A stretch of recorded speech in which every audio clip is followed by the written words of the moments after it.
पुनातु माम्। ओम अपवित्रं पवित्रो वा सर्वावस्थान् गतोऽपि वा यः संप्रेत पुण्डरीकाक्षं सभाय यन्त्रसुधे गंगा विष्णु पुण्डरीकाक्ष पुनातु माम्।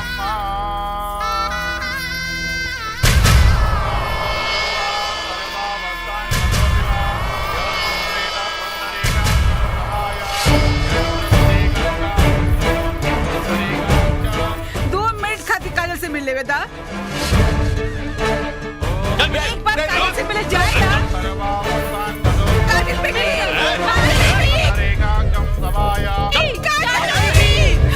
चुप।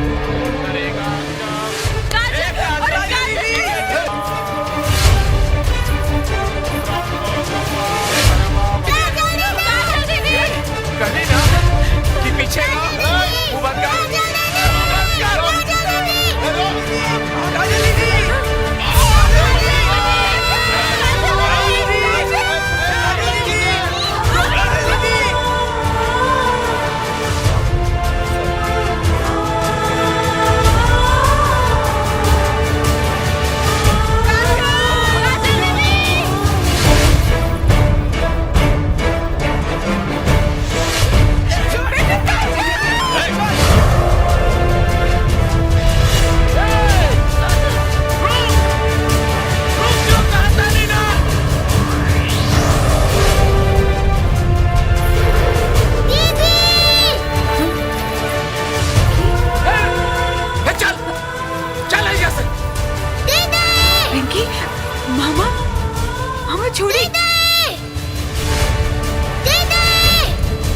मामा छोड़िए एकरा के। का भइल बेटा? दीदी वो देखा काकी। काजल दीदी, काजल दीदी आए दी उन लोगन के। बेटी बेटी हमारी बात सुन ला। चुप रहा बेटी। काजल चली चली पंडित जी शादी के फेरा पूरा करी। रुका बेटी, ई हवन के आग घी और लकड़ी से ना दुगो प्यार करे वालन के दिल के झुकला से जल रहल बा। हमार बात सुन ली, हम तोरा एगो सच्चाई बताना चाहता नहीं। चला चला बेटी बेटी। पंडित जी शादी के फेरा पूरा करी। रुकी पापा, पहले काकी की बात पूरा होके दी, फिर शादी के फेरा हुई। बोली काकी का बतावल चाहता नहीं? बेटी तुहार बाप बहुत धोखेबाज है।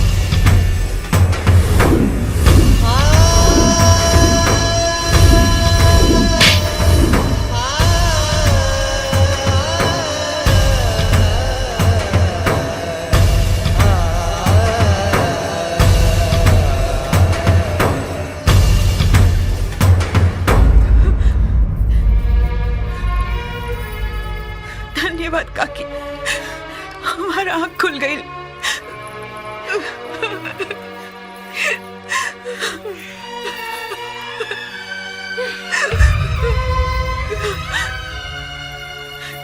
वाह पापा वाह, हज राउर महानता खेसारी के त्याग के आगे बहुत छोट लागता। वो काकी की कोख से नहीं के जन्म ले, वो बच्चा लोगन से खून के रिश्ता नहीं के, पर उस सबन की खुशी खातिर अपन प्यार त्याग दिलन। और रहुआ अपन अपने ही खून के खुशी के अपन स्वार्थ, अहंकार और जिद की अग्नि में झोंक देनी। रहुआ आज अपन बेटी के ना एक को जिंदा लाश के विदा करी जात रहनी। बंद कर अपन बकवास। आज तुहार विदाई हर हाल में होई। अगर डोली में ना तब बंदूक के गोली से हुई। भगवान के पास सीधा भेज दे। पापा भगवान के पास तो एक दिन सभी के जाए के बा। हाँ, लेकिन आज हम अपना भगवान के पास जाता नहीं, जेकरा के हम अपन मन के मंदिर में बसोले बानी, खेसारी। और मत ले कबीना के नाम, वरना तो हर जुबान काट के हाथ में रख दे। तो दिल से आवाज आई, खेसारी खेसारी। तोर सीना चीर दे। तो खून के हर कतरा पुकारी, खेसारी खेसारी। मोहब्बत बा जमाना पे भारी, आज तक रउआ खेल खेलनी, अब बाटे हमार बारी। पापा मोहब्बत जब दीवानगी पे उतरेला तो तूफान नियन रास्ता के हर रुकावट के ढा देला। हमके रोके की गलती मत करियो। ए, रुक। कमीना, मामा खातिर 2 बार मां निकलेला, तब वो तोर दिल में प्यार ममता ना जागल। अब एकर खुशी में आग लगावल चाहता रे। बाकी अब हम ऐसा ना होके दे। और सुन, आज के बाद हमरे घर में ब्याह होके, खुशी होके, चाहे मातम होके, तब वो तोर चेहरा देखे ना चाहती। निकल जो हमरे घर से। हमऊ सोचब कि आज से हमार कोनो भाई नहीं खे, मर गए हमरे खातिर हमार भाई। निकल। राधा, खबरदार। जा बेटी जा, जी ले अपन जिंदगी। मम्मी, ले जाइए। चलो बेटी। चला दीदी, चलो। काजल, आज अगर काजल के रोके की कोशिश कैला तब गोली मार दे।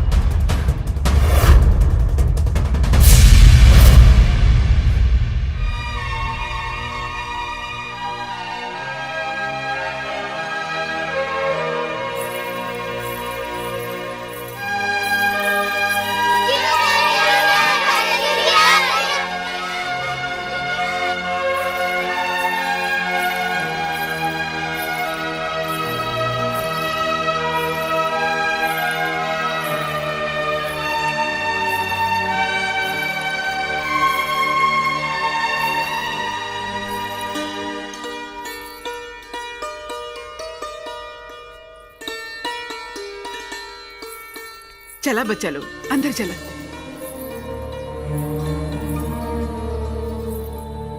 कलयुग के राम सीता के छोड़ अकेले बनवास जाता नहीं।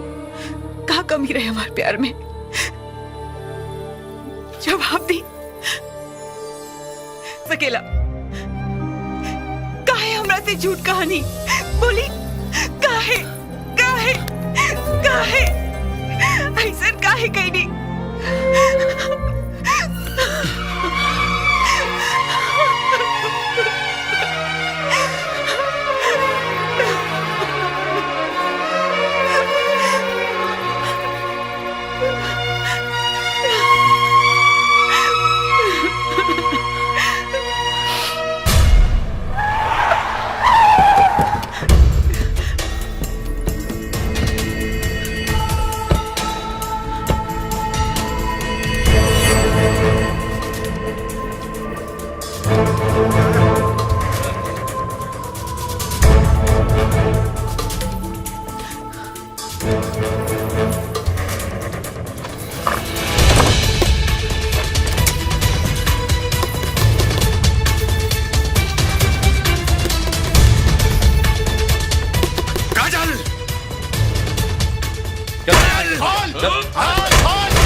के गोली मार दे। ठाकुर साहब और तत्काल में भाई हमार ससुर जी आबिर और बेटी ना हमार पत्नी बन चुकल बाड़ी। सुनी जी, इनकर अपना पैसा और अहंकार पे बड़ा नाज बा। जीत जाई दे इनकर अहंकार के। चलाई गोली पापा। हम भाग्यशाली बानी जी सुहागन बन के आपन पति के कंधा पे ही दुनिया से विदा हो कब। अब मौत के कोनो गम नहीं के। चलाई गोली पापा, चलाई गोली। चलावा गोली। चलाई गोली, चलाई गोली।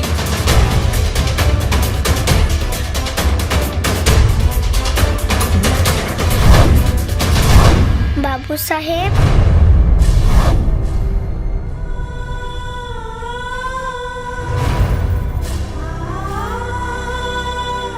काकी कहेली कि जब कौनो संकट की घड़ी आए तो भगवान के सामने माथा टेक देवे के चाहिए। रउआ हमने खातिर भगवान बन जाए। अपन गुस्सा तो कर दीदी के आशीर्वाद दे दी।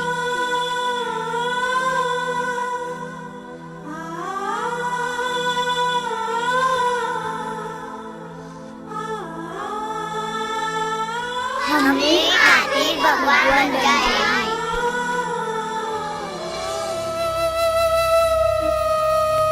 हार जाई बेटे की खुशी के खातिर फेंक दी बंदूक। इनन के सच्चा प्यार के जीत जाए दी।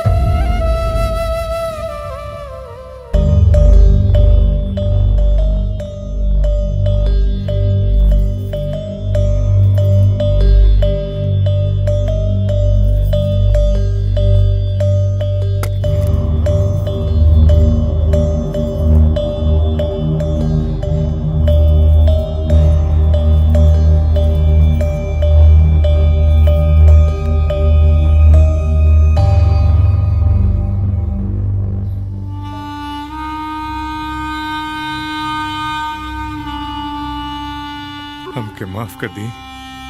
हम खाली तोहरा साथे ना, एक बच्चा लोग के साथ भी अन्याय के निहा। अभी कोठी के जगह हम यहाँ बहुत बड़ा अनाथ आश्रम बनवाई। अनाथ आश्रम काहे बोला तनी जी? अब तो ये सब भी अपन परिवार है ना। आवासन